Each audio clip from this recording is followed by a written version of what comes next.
The new political thriller, A House of Dynamite, starts streaming on Netflix tomorrow. It is from Oscar-winning director Kathryn Bigelow, the filmmaker behind movies like The Hurt Locker and Zero Dark 30.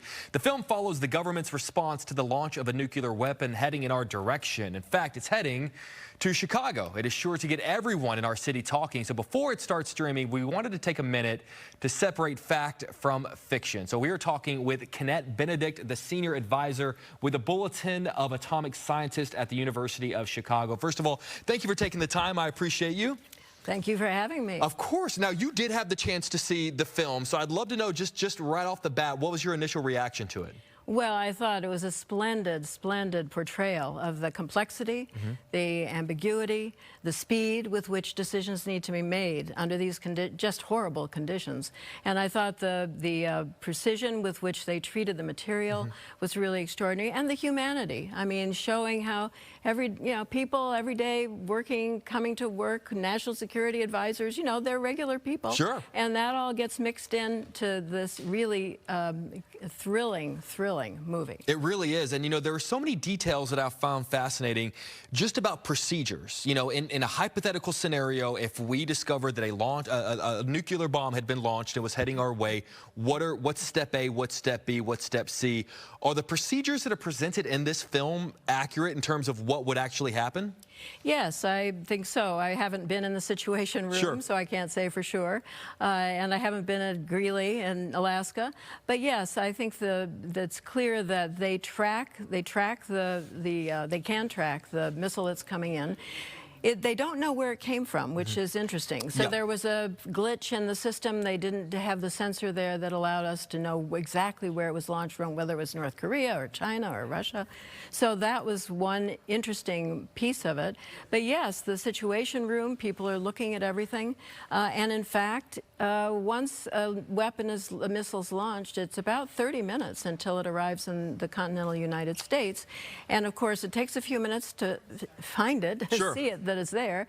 And so, yeah, the president has maybe 15 minutes to decide how to act. One of my takeaways, and this sort of scared me walking away from the movie, is that there aren't a lot of preventative measures once the nuclear bomb is launched. I remember watching the movie sort of going, that's it? Like, if that step fails, we're out of luck? Is that fairly accurate?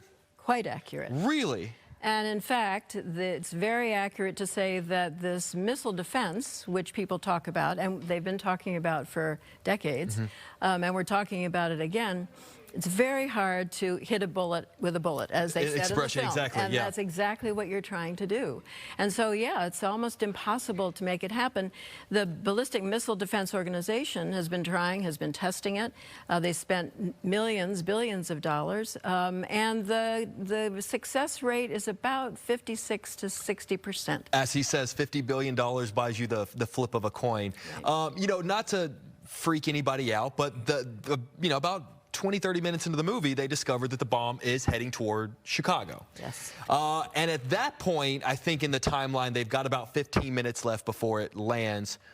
It stands to reason it probably would be heading toward a major city. I don't want to necessarily pinpoint to the city of Chicago, but what is the fallout for something like that in a major American city?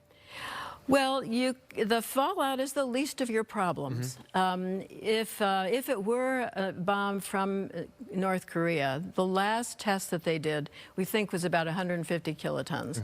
If it landed in Chicago, in pretty much the middle of the city, that means about 400,000 people would be dead from the blast and the fire. There'd be a firestorm that would just rip through the city, and about 700,000 would die from radiation, lingering death, or not so lingering.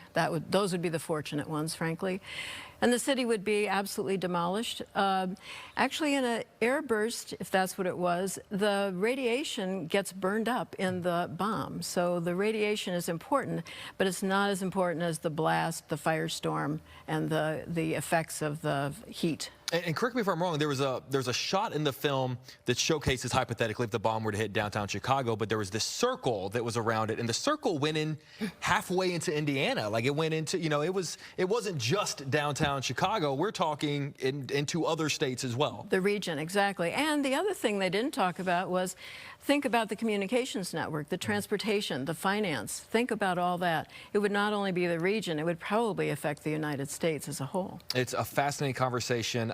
There's so much more I want to talk to you about. A House of Dynamite, it starts streaming on Netflix tomorrow. Really quick, if people want to learn more information about the Bulletin of Atomic Scientists at the University of Chicago, where can they find more information? Go to the website, thebulletin.org, and in fact today they have an interview with Kathryn Bigelow, the director of the film, which is fascinating. John Mecklin, the editor-in-chief, is interviewing her. So many people are going to be talking about this film, particularly in this city. Hope so. Kennette Benedict, what an honor. Thank you for taking the time. I appreciate it. Thank you. All right, guys, we'll be right back.